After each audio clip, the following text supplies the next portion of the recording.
Hello, everyone. Welcome to the We Are Scientists Educator panel for Amplify Science. We're excited for you to join us today. We're going to wait a few minutes for everyone to get logged in and settled. But while we wait, if you could just go ahead and tell us in the chat, where are you joining us from and what is your role in education?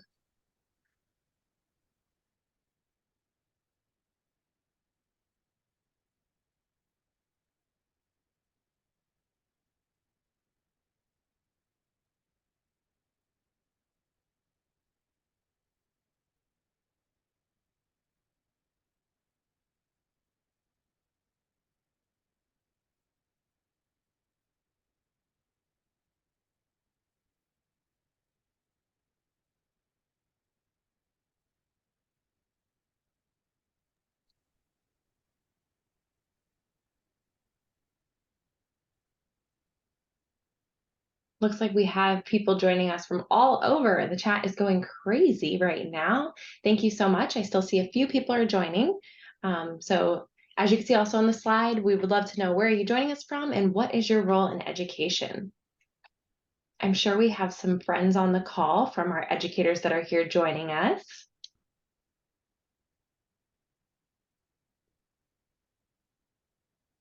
Wonderful. Well, I'm going to go ahead and get started. So again, welcome to our We Are Scientists Educator panel. Just some housekeeping tips here from Zoom. So on the next slide, we're going to go through just what we're asking of you during the call. We have some educators here joining us that'll be on camera, but you're not on camera, so just sit back, relax, enjoy your time. If you want to chime in during the session, you can do exactly what you're doing right now using that chat feature. Just type in little notes there, let us know, help engage with those educators. If you have other ideas, please go ahead and share those with us as well. And if you do have any questions, you can use the Q&A feature at the bottom of your screen and go ahead and type those questions in there.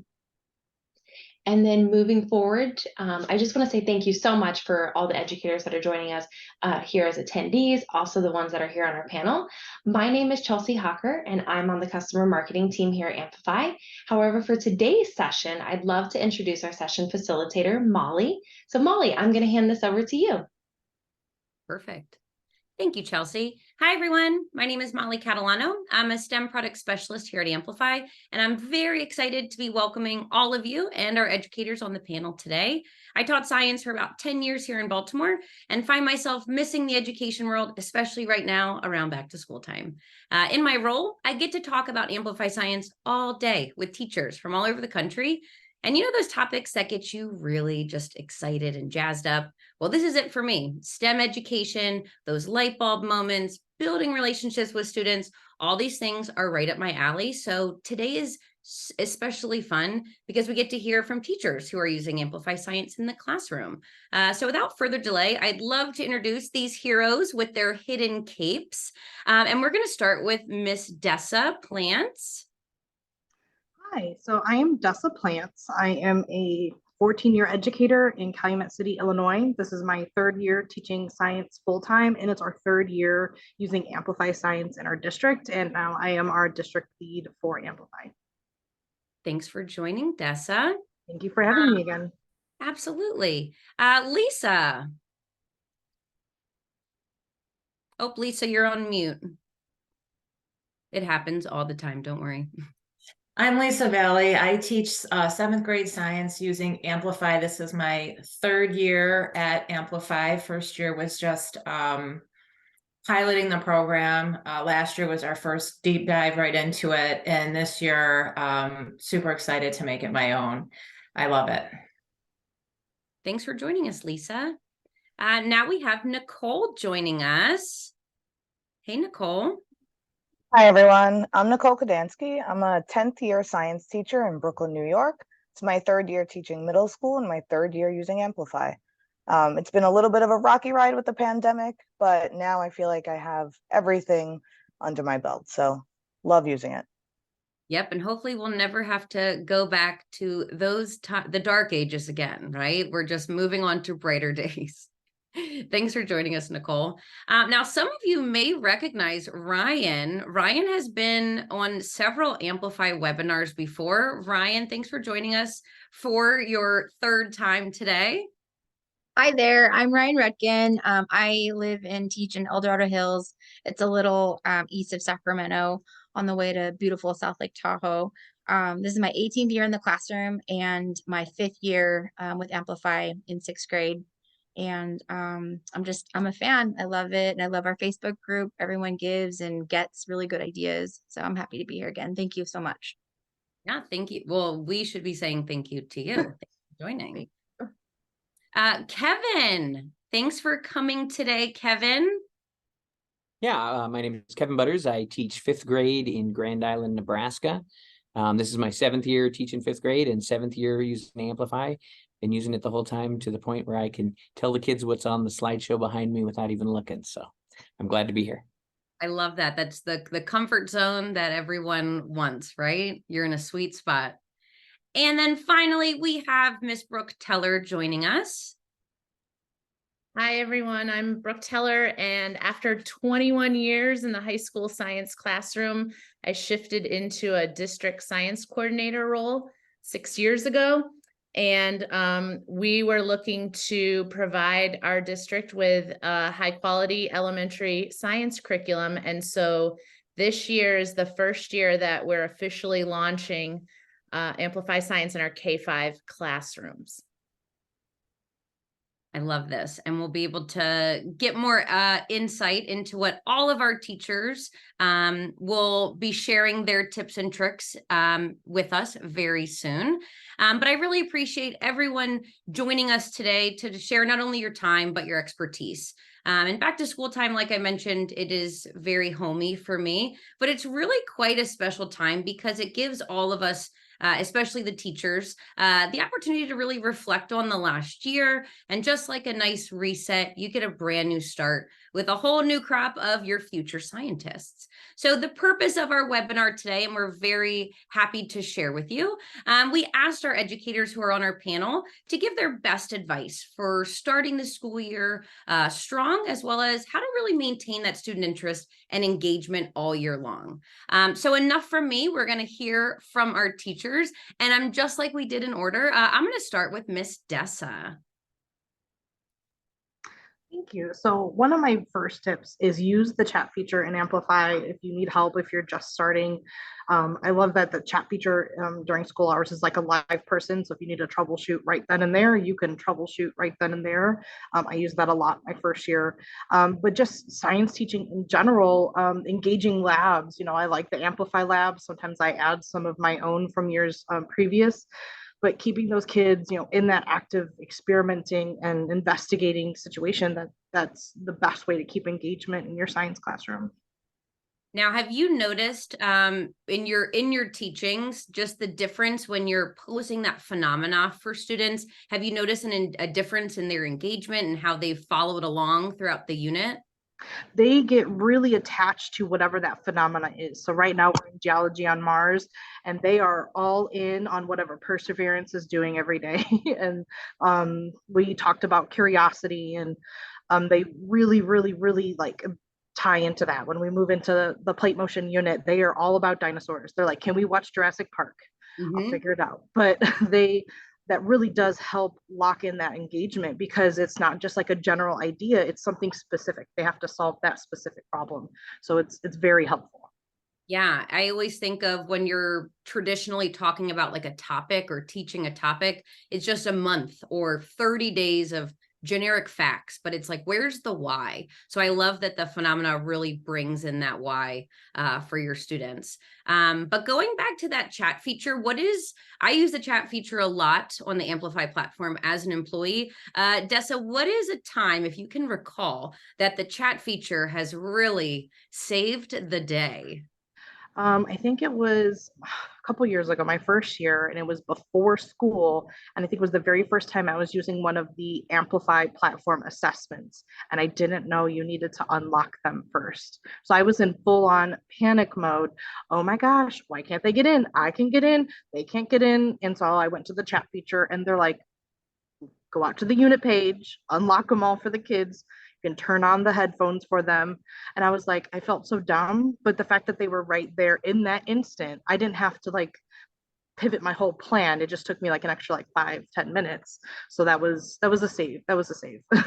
Yeah, they're fabulous on the chat feature. They've got your tech help, your pedagogical help. They've helped me in many, many scenarios as well.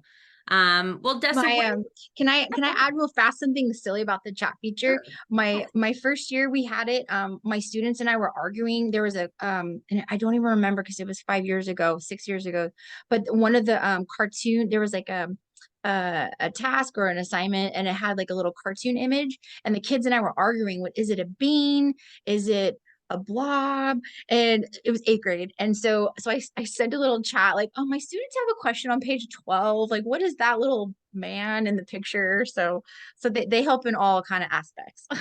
so what was the outcome? Who was the right one in Honestly, the scenario? don't remember. I think it was a bean. It was in the 8th grade in yeah, it was 6 years ago, so I don't remember exactly what the answer was, but so they're there for all reasons is what I mean.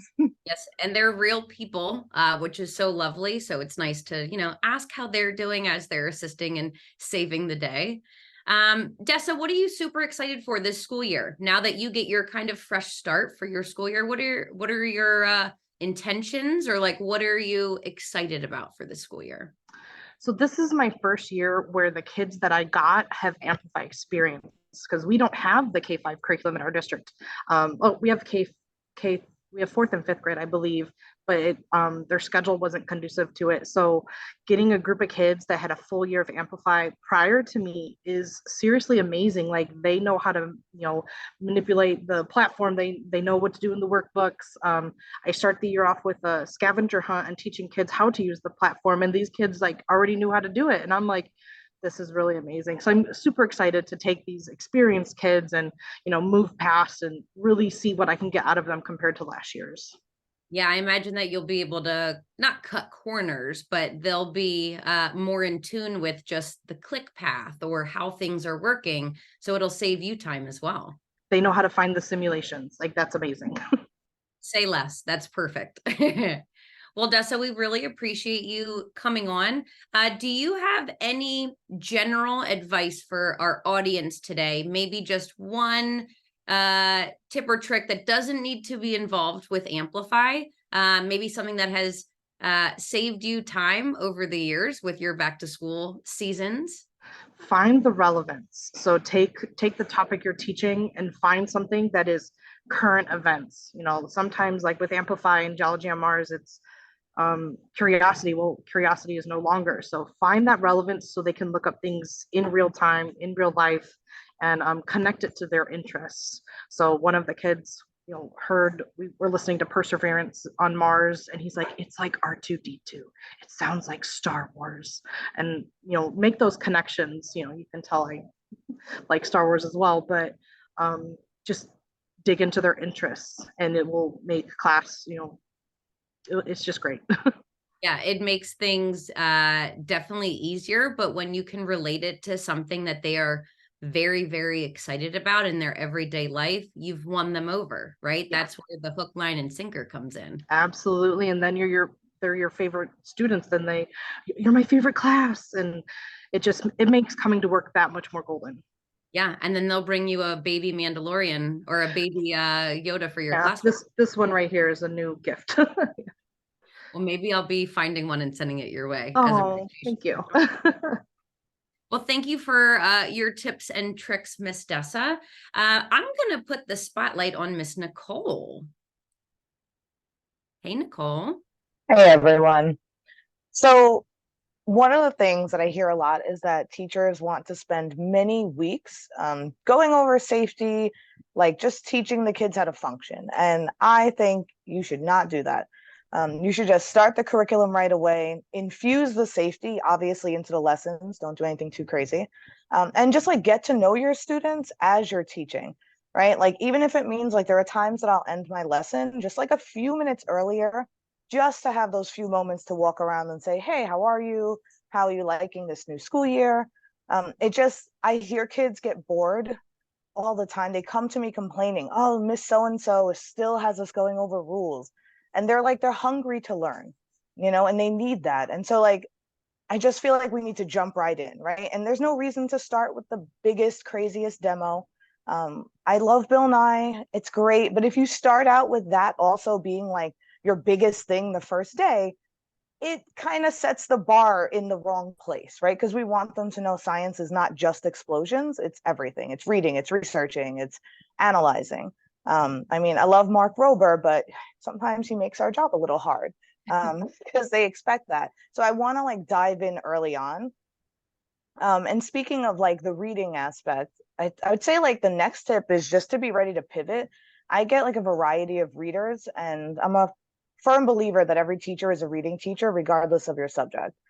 But like I get kids who come from different countries, who have below grade reading levels, who have learning disabilities. And so I have to be ready to pivot and like know my students, especially when I'm doing a reading lesson, because some of these kids need it to be silent so that they can just independently focus. I have other kids who benefit from headphones so they can have something read to them. I have kids who benefit from something being in another language. So it's just like, or even just having them divide and conquer and like work together and jigsaw the reading. So just being ready to pivot and like not always having the same plan for every class. Nicole, when you were saying that, all I was hearing was your kids must super appreciate you giving them options and not just saying like, oh, you can make a poster or make your slides, but fitting to like asking them, what is your learning preference and how do you best want to share out your findings? And that's going to go a very long way for your students, similar to what Dessa was saying with connecting with your students. But once you have that relationship, then you can really see where things can soar for sure. Now, I love that you mentioned, not setting the bar too high because, just like any avenue, if you start here, people want you to stay here because if you go any lower, then they're like, what is happening? And that really ties in with science when, especially at the elementary level, when kids might see science, they're like, oh, I want to see the volcano explode or the Mentos geyser. And we need to figure out why that's happening. And we're not going to just see that with our hands on. We need to read about it or interview other scientists who have done it. So I really like that you brought in the different modalities that are essential for science learning. And just to add, like I having taught like elementary and middle school, like everybody likes a good explosion. Adults like a good explosion. And I love it. But I do want my kids to know that like you're gonna build that volcano after we learn about plate tectonics and rock formations, right? Like you have to do the work first because real scientists have to do the work before they get the privilege of seeing those phenomena in person. Right. I completely agree. I did hear a fun little tidbit that you wear a lab coat almost every day. Is this correct? This is correct. And it has been a little warm these first week of school, but I still said, I started my microbiome unit this week and I have to be in full character with my decorated lab coat and with lots of glitter on it, obviously. I definitely do that. And it also comes in handy because when I have to hold lots of weird materials in my pockets, it doesn't weigh down my dress. And I feel like just looking the part, especially when we're telling students in every unit, you are that scientist, you are that engineer, and it's not just showing up and doing the work, but dressing the part gives you a little bit of gusto, and I feel like your kids seeing that's going to get them even more so excited.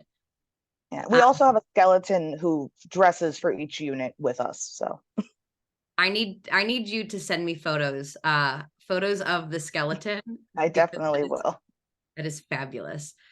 While you were talking about putting the glitter on your coat, there were people in the chat popping up saying, I made my own coat. So you are not alone. I love seeing the lab coat come out. Nicole, I will tell you, my team here at Amplify, the STEM product specialist team, we all have lab coats when we make a formal video. But on our lab coat, we have embroidered our science names. So Nicole, if you were to pick your fun science name, what would you be? And if you need me to share mine first to give you an example, I can, but I want to hear what you have to say. I mean, I feel like I embody Miss Frizzle to the best of my ability. I really try. She's like, my idol.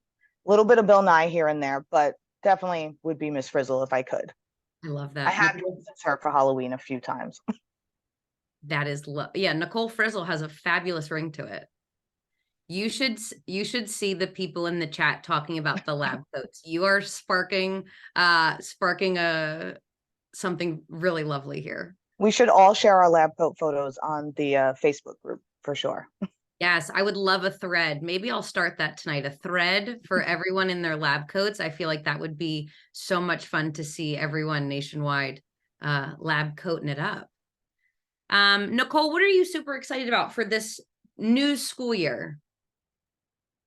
Yeah, so since it's my third year with Amplify, I feel like I'm really with it now. Like I feel like I worked out the kinks. So I'm just kind of excited to have the year go really smoothly. And my goal this year is to also get kids doing more hands-on and more excited about reading. So trying to infuse all of that. I just got a new mini library in my classroom. So trying to, get the kids to like nonfiction reading. I love that. What is it like? Are you saying like just like a bookshelf in your room for them, like a free student library kind of? Yeah, like if you finish like early, you'll be able to go and choose one of they're like the heavy kind of like coffee table books, but they're all science nonfiction. So, and they have really beautiful photos. So I thought the kids would appreciate that as well. Yeah. And if a student is looking at the photos, they're going to be reading the subtitles. They're going to be digging in. Yeah. So I think that's fabulous. I would love to see people in the chat. If you have a science library in your room, similar to what Nicole has, tell us what you have on your bookshelf. So maybe we all can politely steal these ideas, because who does it? We're not reinventing the wheel for sure. Thank you, Nicole. We appreciate everything that you do for your kids and for your building. I imagine your teachers love you as well. Hey, Thank you guys. What was your science name? You didn't share.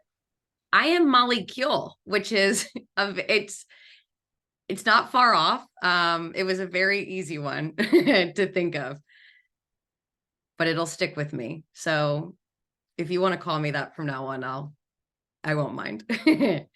All right, Kevin, we have been chatting about things that you and I have been talking about. So we need to fill in everybody else on everything that Mr. Butters is doing, because it's some good stuff. Yeah, there's a lot of stuff. In fact, as Des and Nicole were talking, I was like, oh yeah, that makes me think of this.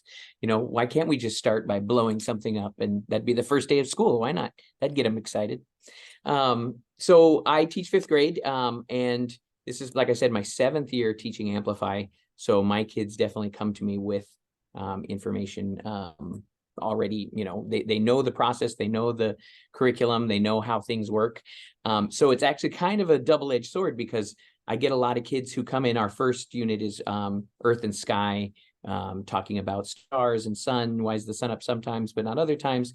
And almost these last 2 years, every single time, they know exactly all the answers. They do the little pretest and they get every answer right away. And it's like, okay, last year I was like, great, what do I do now? And we're done learning for the year. Everyone exactly right. So I had to kind of turn it on its head, and I talked to them, and fifth graders, and I'm sure middle schoolers are similar. Fifth graders seem to be like that. It's that time where you can actually really start talking to them, where I tell them, hey, yeah, you're right. You know exactly what this is, but now is where we have to prove it.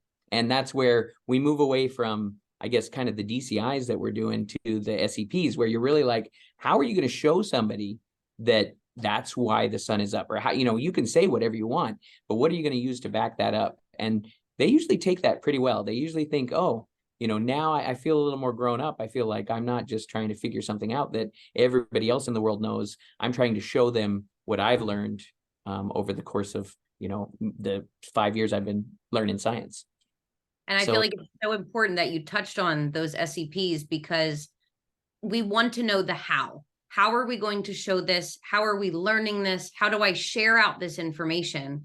Do you have a place in your room where kids can reflect on those SEPs, or are they familiar with those? How do you expose your kids? Yeah, exactly. Well, we do, since, our whole district has been teaching this for so long, our science task force has done a great job of trying to push more things towards us to help us out. And this year, our bulletin boards, or last year actually, our bulletin boards got a huge upgrade. So we still have all the supplies from Amplify, or, if you don't have Amplify, I'm sure you have vocabulary and, concepts and things like that. But they started giving us things like, hey, here's a folder full of just pictures from the sim, from videos in Amplify, from the books, and helped us kind of get that idea of like, how can you put this up? Like, oh, okay, here's the sim, and here's a picture of, the constellation showing up, and, like, does that help you remember or use it as evidence when you're explaining your thought? So, it's, and then we bring in other things. They have a whole bunch of really cool pictures that we can put up on our bulletin board, just to be that, we call it in my classroom, my old friend. So we always say, hello, old friend. And because the first few years I did it, I remember nobody would look at the bulletin board, and I was like, we did all this work. Yeah. You've already discovered these things. Don't come up with new stuff. So it's kind of our old friend to go back to every once in a while, to go, oh yeah, I remember we did this in the sim. We read about this.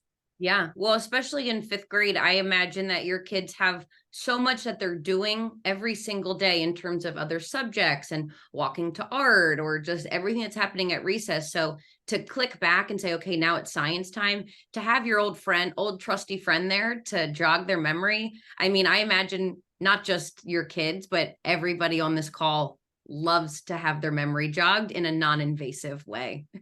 Exactly. And I think, like Nicole hit it on the head too, with talking about how every teacher is a reading teacher.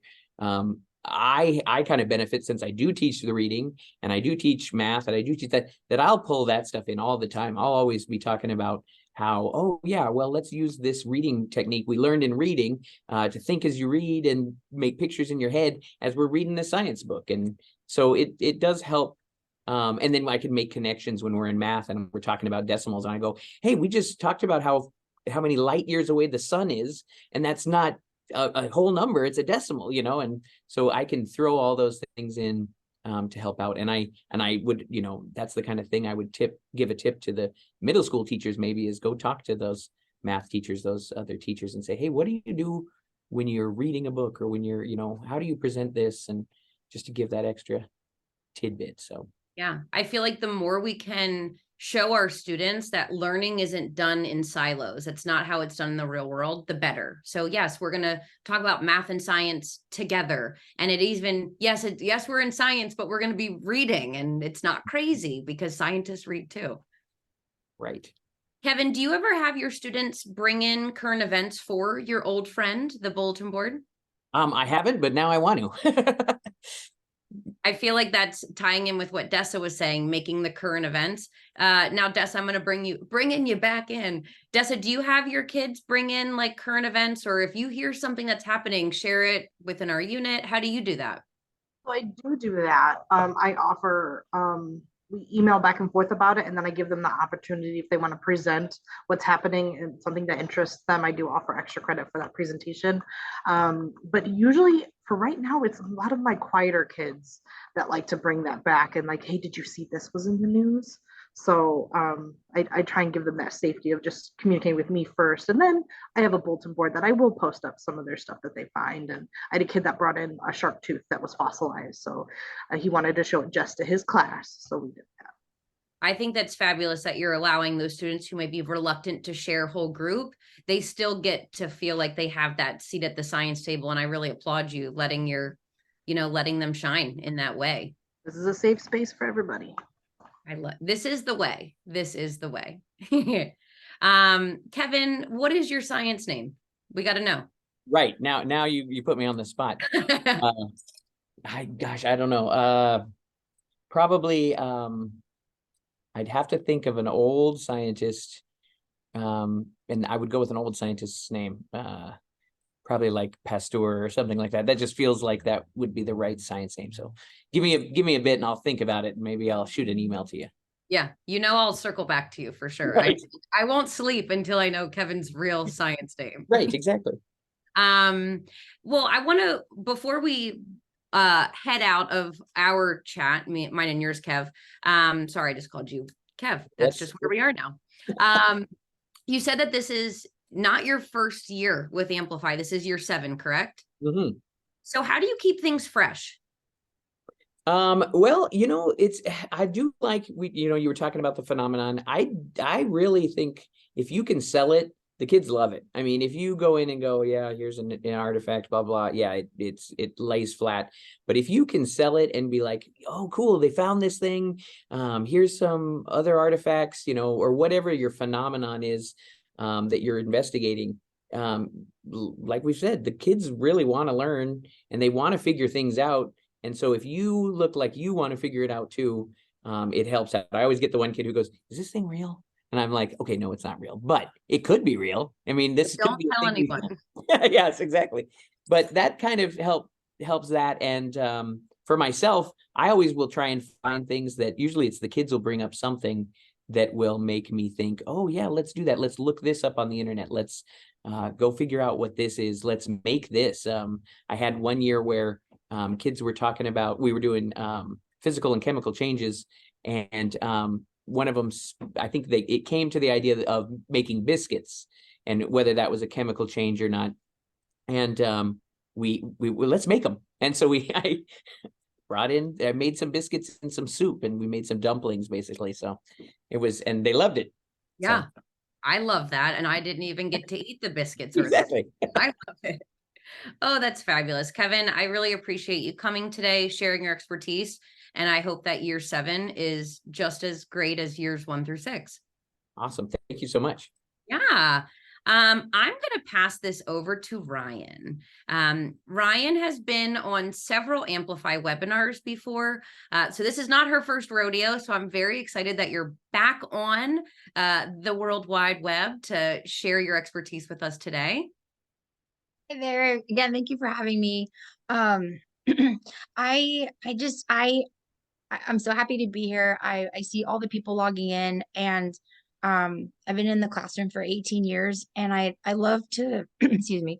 I love to keep learning, and I think as teachers, when we share ideas and we hear something from somebody else and you tweak it and make it your own, and that's what Kevin just kind of talked about, just keeping it fresh every year. That's what keeps us going, on those hard days when you have a hard day, and we have them, but just keeping it fresh. And I think that's really important. One of my first tip would just make things enjoyable. The kids have to be there. We have to be there. So just however you can add some fun, and everything's not always fun, but if you can just make it enjoyable for you and the kids, I think that's important. I'm really big on guest speakers. I love bringing in people from our community.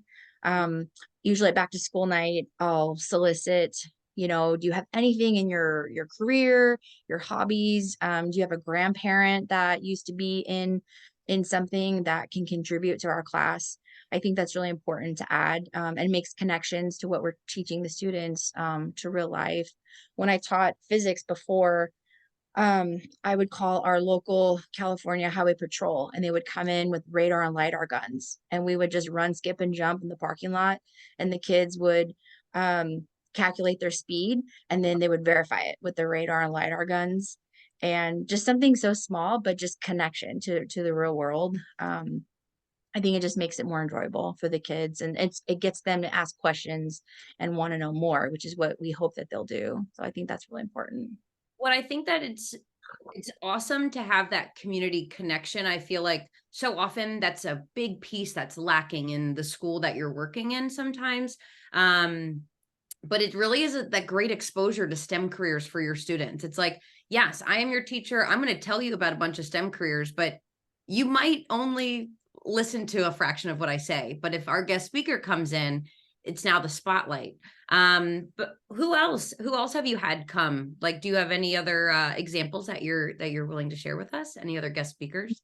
Honestly, every year is different, to tell you the truth. I've had a couple continuing guest speakers. I made friends with our chief meteorologist from Channel 3 News, and so he comes in during our weather patterns unit and talks to the students about being a weatherman and his job on the news. And then I also teach a technology class, and so he adds some insight about being on the news and putting on a newscast, which is what my 6th graders do also. So that's like a 2-for-1 actually. The community wants to come in, they will. If you just have to ask, post on social media, on your PTO, Facebook groups. I brought in a nutritionist when we did our metabolism unit. When I taught math one year, a long time ago, I found a local landscaper. It was a father and son company, and so they came in and just showed the kids how they measure the length and the width of a piece of on the ground, and then they make a bid for the customer, and they have to buy product. And so just anything you could think of making that connection, I think, is important. And that's real life. You know, these kids, they see their yard. They know that someone is taking care of it, and it's important to know who is, and that there's math behind it, that there is actual learning that takes place. It's not just mowing the yard or something that's in that realm. And like you said, the community members want to help. They are in the same neighborhood. They might not have a student or a family member in the school, but they still want to know what's happening. And I love that you solicit them at back to school day. I feel like that's such a great piece to buy in, for sure. And I've had parents say, like, I want to come in and talk to the class, even though you may not teach my topic. And I'll say, sure, come on in. That's fine. Hang out with us for a day. So that's always kind of fun. I know for me, before Amplify, this is my 5th year with Amplify. I taught physical science before. And so I really miss teaching chemistry and physics. Those are my favorite. My students definitely notice when I pipe up anything chemistry, like, oh, this is a molecule, this is a chemical bond. And so I always try to weave that in, even though it may not be like super related to what we're talking about, but I like to kind of add that in and get them excited for when they will have it later. I talk a lot about, high school or maybe 7th and 8th grade science, but definitely high school and college. You'll take, a whole class on chemical bonds and all that kind of stuff. So that's important to me too. Yeah, absolutely. You've been teaching for 18 years, which is applauding you as I speak, because that is nothing that you should be humble. Like, you should brag about that. That is an achievement. What's your favorite thing? Me. Yeah. What's your favorite thing about being a teacher? And I imagine it's changed over the last 18 years, but overall, what's your favorite part? Just the kids. I mean, even on the bad days, it's still a good day. So I love my community that I teach in. I live and work in the same community. So when I go to Target or go to the grocery store, I see all my former students that have jobs. And so that's rewarding for me to see the kids move on and remember me. Out in public, I've been at a concert and ran into students. So I just that they take the time to come up and say hi to me and they remember me. That feels really good. And just making it fun and just, again, just bringing it back to enjoying your work and enjoying your job. So. And you clearly enjoy your job because it reflects for your kids, because if they saw you at a concert and you were one of those teachers, they would never have said hello to you. So right. you're doing a fabulous job, and you should be really proud of all the work you've put into your community for the last 18 years. That's amazing. Thank you. I wanted to say, I'm going to talk real brief about the science seminars. Those are my favorite part of Amplify. It makes me so sad on the Facebook group when people say they don't have enough time, and so they omit chapter 4, and it's like, that's where the learning, the connecting is happening. They're using everything that they've learned for the past 2 months and they're applying it to something new. And I always email my admin. I email, my district is fairly small. So my superintendent and assistant superintendent, I tell them on science seminar days, I invite them in. And it's just, it's like a proud mama moment. The kids are just rambling on, using all their evidence, they're learning communication skills, they're learning, they're using all of these tools and skills that they've struggled with but had such a success. And it's just a complete showcase of what they have learned. Some of my worst, or I shouldn't say worst, that came out, my most challenging classes, they do so good during the seminars because they're applying everything that they know. And my lower students that might be on an IEP or have lower reading levels, they shine during the science seminars because they can display their knowledge. And even though they might have a low reading level, they've been paying attention, they've been participating in discussions, and they understand and they have mastered the content, and that is their time to shine. And so invite your admin, invite your district personnel to come and see the kids. It really just, all of their hard work is just so visible during those seminars. And you can cut out other things to keep that chapter 4, to keep in the seminar. I think it's really important. Yeah. And if you need help knowing, just make sure you talk to one of your Amplify people, because we want you to get to that seminar. And just like Ryan said, it's so just amazing to see what kids will say. Maybe for the unit, they've kind of taken that back burner. They're one of a reluctant to share out. But once they have that safe space and it's not like it's new content, right? They've been grappling with it, for those 19 lessons. So this is really their time to shine.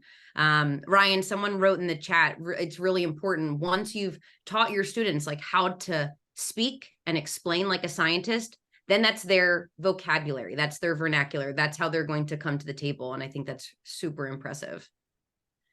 Ryan, my favorite. That's like, I tell, they think I'm a crazy lady because I tell them leading up to it, oh my God, this is like the best part. I love Amplify. This is one of my best parts you're going to see. And they think I'm crazy, but I don't care. It's just great. And I applaud them for their hard work and their learning and just putting it all out there, being brave and speaking up in the seminar. I'm a fan.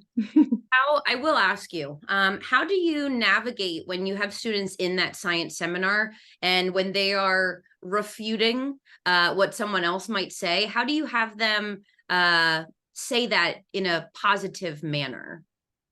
I work with our language and literature teacher really well because she does Socratic seminars in her class. And so we give the students sentence starters, and we do a lot of well, to not completely answer your question, but like if someone hasn't spoke yet, then the kids will invite someone else. So and so, I haven't heard you speak yet. What do you have to say? So they do a lot of that, and so that sets the tone of having a respectful conversation. So when someone is hanging on to something, the kids are very respectful, going both directions. I love that, and you have fostered that environment, so you should be patting yourself on the back for sure.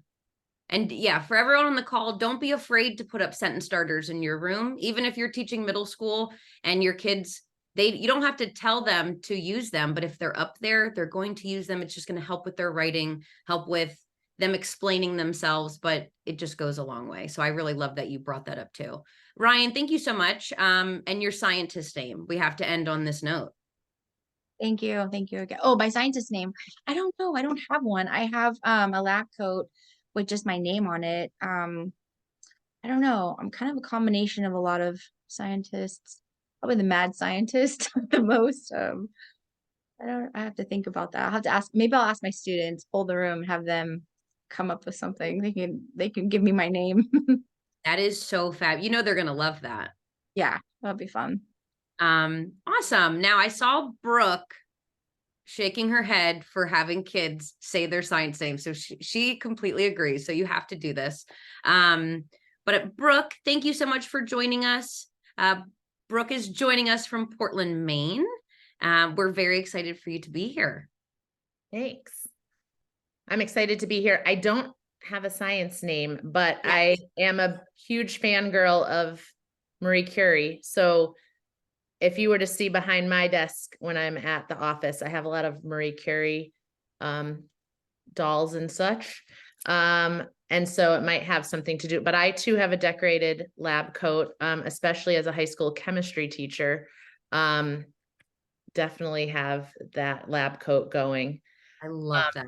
And I just want to jump in I think everyone has said so many great things, and following in the chat, people jumping in and also sharing. One of my big tips was around fieldwork and experts related to Amplify units.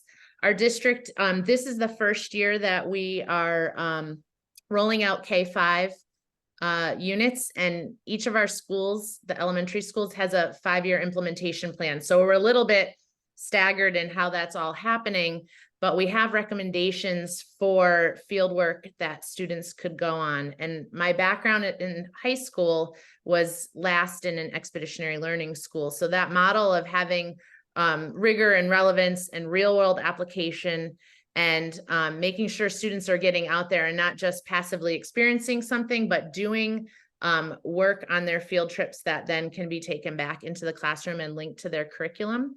And an example would be grade 4 has an earth science unit called Earth's Features. And our students go on some field work. We live one of our schools is on the coast of Maine, but we drive up the coast of Maine about 20 minutes to one of our state parks, Wolf's Neck State Park, where the park ranger does a talk about stories in stone and the geology of Maine. And so the kids learn about how the coast of Maine was formed and how the mountains were formed.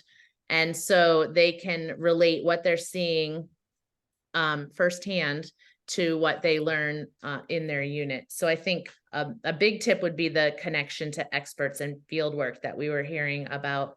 And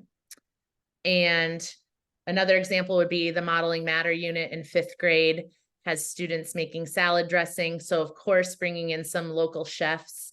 We definitely have students that will mix up their salad dressing and do it. I've been part of a taste testing, being invited to the classroom to taste test. And so we have some schools this year that are going to start some tower gardens in their buildings. So indoor growing of the lettuce to put their salad dressing on. So ways to infuse these supplemental enhancements, I guess, to the already really fun curriculum where students are trying to figure things out, I think is something that makes it exciting. Someone I think asked a question, how do I keep them engaged? And I think, Ryan spoke to, she lights up when she talks about chemistry and physics. Personality, we know as teachers, personality goes a long way. So if you're excited about what you're presenting to the kids are going to feed off of that. And I think just to say, like, one of the biggest reasons that I came out of the high school classroom, because I got as much out of that as what we've heard from everyone else. I love my students. I live in the town that my students are. My former student came to fix my toilet because he's a plumber now. He was here yesterday. His wife teaches in the district now. I mean, I love all that. But what I wanted was the title of this webinar. I wanted my elementary students in this district to say, we are scientists, and to really believe that, and to have a lot of things to say to back that up, because they have had access to really great high quality experiences from pre-K all the way through their time in the Portland schools. Yeah, and that just shines for your students.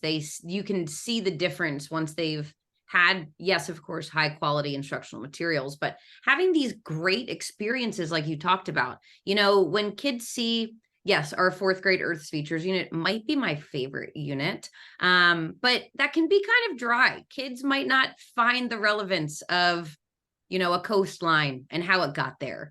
But you putting it in their own backyard and saying, this is where you live and this is how this came about. It's just real life and it's very relevant for them. And I imagine that you're going to see so much growth just having those experiences for your kids. How do you pick out who comes? I know you said like a chef comes for the 5th grade unit. Kevin is sitting there writing notes. He said, when I get to Modeling Matter, we're going to invite a chef in. They're going to be able to do that with us too. But how do you determine, or what is your, how do you come to that? Yeah. I think Ryan had really good ideas. You have to ask your community.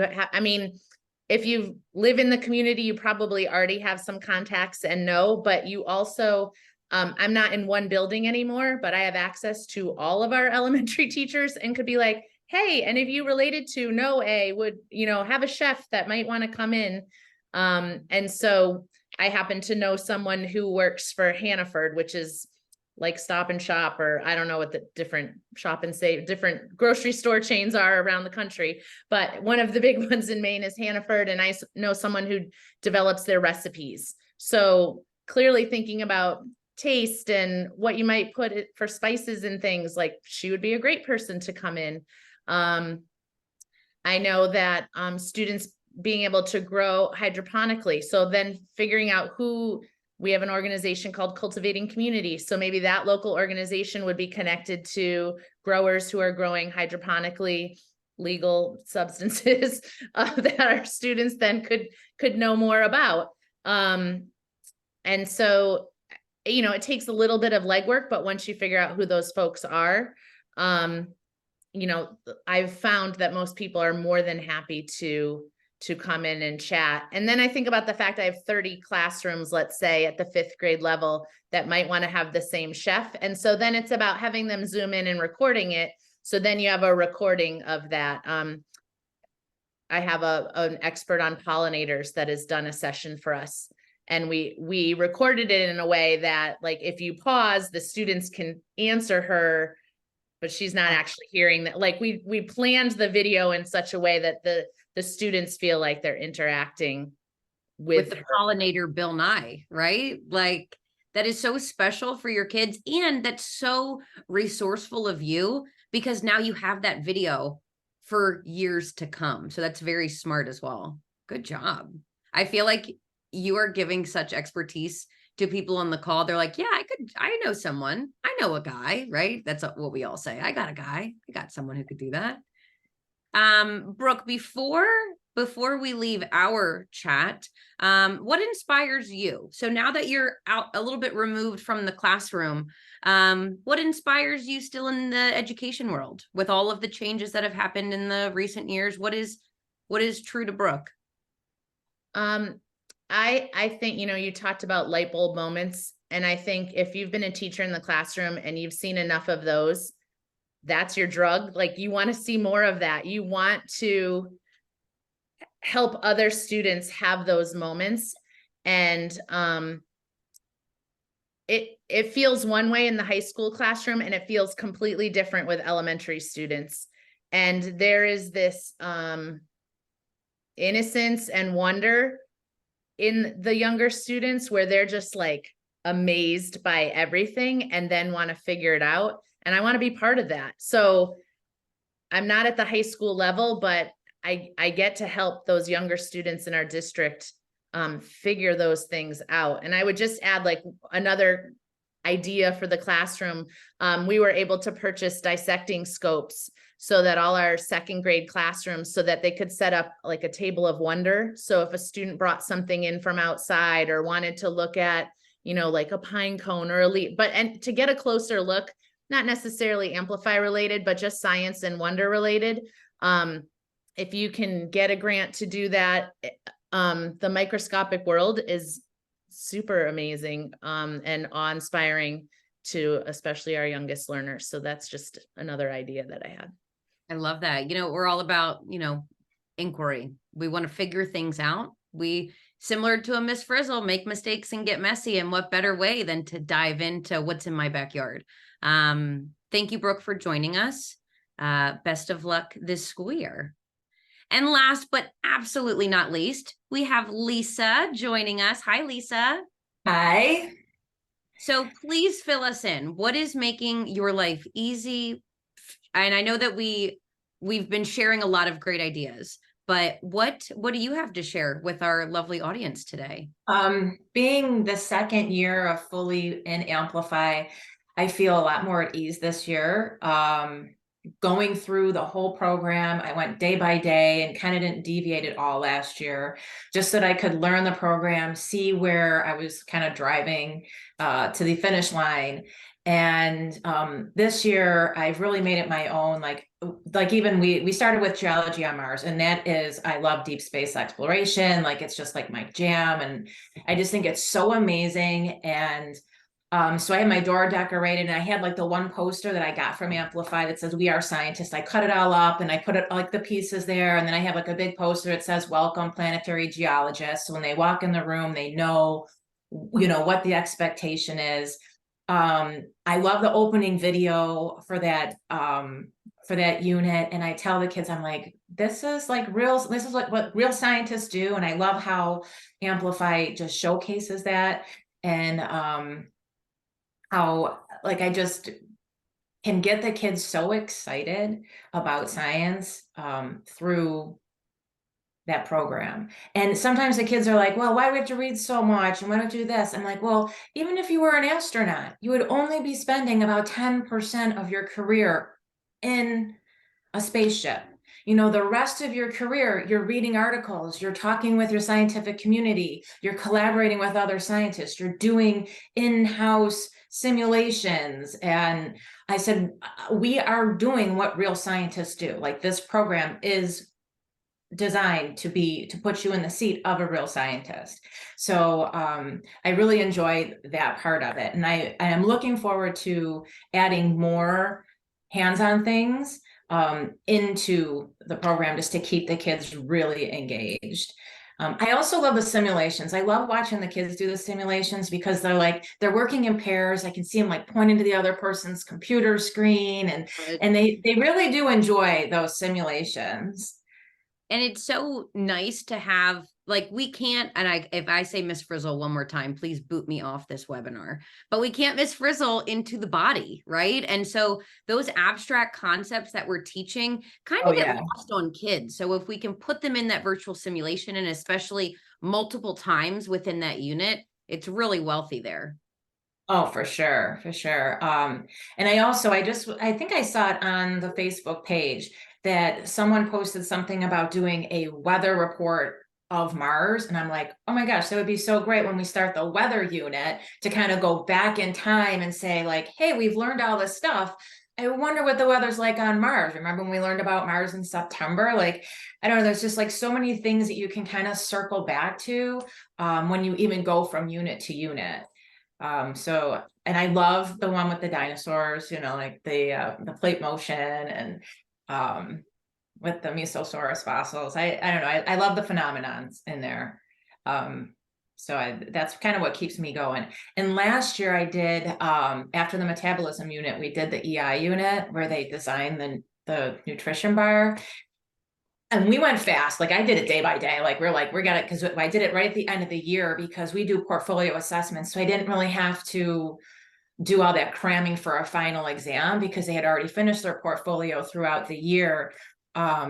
So it was an amazing way to end the year. And then at the end, I got all the ingredients, and they got to make they made the bars. And they were like, this is the best class ever. And they got to eat them, and it was great. I mean, sometimes Amplify doesn't have everything that you need to do everything, but it has enough to give you ideas to like take it to the next level. Yeah. And I love that all of you are experts. Everyone on this call is the expert in their room. So we give you the tools, but bring in your magic, bring in the pizzazz, bring in your own scientist self to the table, because that's when your kids are going to see your most authentic version, and they're going to buy in, right? That is when they're engaged, when you are real, you're a real person. Exactly. Yeah, I know. I find it really intriguing, like even with the geology on Mars stuff, with the rovers, and the kids are like looking at how many rovers are currently on Mars. When we were on Google Mars today, and then they started Googling other things, and then they started Googling like what the actual rovers look like and what kind of information they're getting, and they're raising their hands and they're telling me all kinds of other stuff. And it's real life stuff, like that. That's what I like about it. And when you have your kids continuing that conversation, the fact when you have to say, all right, we're going to have to put that on the parking lot, that your kids are engaged, they're invested in learning. So I think that you're doing a fabulous job, Lisa, and I'm really excited for you to put your own Lisa spin on things this year. But Lisa, what is your scientist name? My kids do call me Miss Frizzle. They do. So I'm guessing that would be it, because they're always like, I don't know what we do. I don't know what we're going to do. So I try to keep them on their toes and try to keep them engaged. And even during the readings, when it gets a little laggy, I'm like, scientists read, like we have to read, and this is where we're getting our information to do, our final report. And sometimes at the end, well, last year I tried to, and this year I'm going to do it for every unit. They get a paycheck from the company that they were working for at the end. And it's just an extra credit point. So they get like 5 extra credit points for future assignments, but they do get a paycheck, and I make the little logo on the corner of it. And it's super cute. Lisa, I'm stealing that tip for myself to share out with teachers that I talk to every day. That is so amazing. And your kids are scientists. Scientists get paid. So why not kids, right? Yeah, I already made the logo for the International Space Agency or Universal Space Agency. I made the logo for that. And so I do try to like tell them, like, you're working for the space agency, you're doing this. Like, I really try to make them feel like they are an employee of something, you know, so that that kind of keeps them engaged. I love that. If you ever feel like you want to put your template for your paycheck Yeah. on the Facebook group, I imagine you're going to have a lot of takers who want that. Okay, yeah, sure. Yeah. And Awesome. another trick I did just to make my kids, to make it easier for my kids, is I did merge all of the Google slides onto their document. So I use Canvas as our platform to launch everything. And it was easier for me while I'm presenting that like everything's on one document. So for mine, I take all of the images from all of the slides, all of the information, all the directions, and I kind of merge it all onto one document. And I get a lot of the stuff, a lot of the videos, because I'll embed the videos in there as well for the kids that are at home or the kids that are out absent for the day. And I get them from the hub. So I'll go into the hub for every lesson and I'll pull some of those at-home videos and I get some other information just to kind of make it a little bit easier and more self-directed, so that when we get to those lessons that have the reading components to them, I can basically give them the 2.2 and they just read the instructions on the document and they can do the whole thing themselves. So it's more, it puts a little bit more responsibility on them instead of having to go through like slide by slide. Because sometimes I'd have to go back and forth. They'd be like, what were the directions? And I'd have to kind of go up 2 slides and then re-explain it. So I embed a lot of that into the document. And I love that you're utilizing the resources, but Oh, still yeah. making it very true to Lisa Yes. Frizzle and your classroom. I think that's really important. Yeah. But I Lisa, don't deviate. I really don't deviate. I take all the slides and then I take the workbook PDFs and I merge everything into just one document. awesome. Yeah. You're doing a great job for your kids. You should be very proud of what you're doing. Oh, thank you. Thank you for joining us. Now I hate to say goodbye. I want us to stay put. I think that this conversation has been so rich with great tips, tricks, all of the great insight that our educator panel brought to the table. So thank you for my teachers today for joining and sharing out. I know that the chat, I'm going to say like what a middle school kid would say, the chat is lit. People are chiming in with just loving it. And I really appreciate you all. This will be recorded. So you'll be receiving it if you registered for the webinar, you'll be receiving that recording. And always check in. We have a lot of fun webinars coming up. Live from the classroom webinars where you'll see real teachers teaching the lessons and then kind of debriefing on the back end. So stay tuned for those. But have a fabulous school year. Make mistakes, get messy, do what you got to do. But I have a really fun feeling that we're going to be seeing some great things on the Facebook page, and keep up the good work for all that you do for your kids. Thank you so much.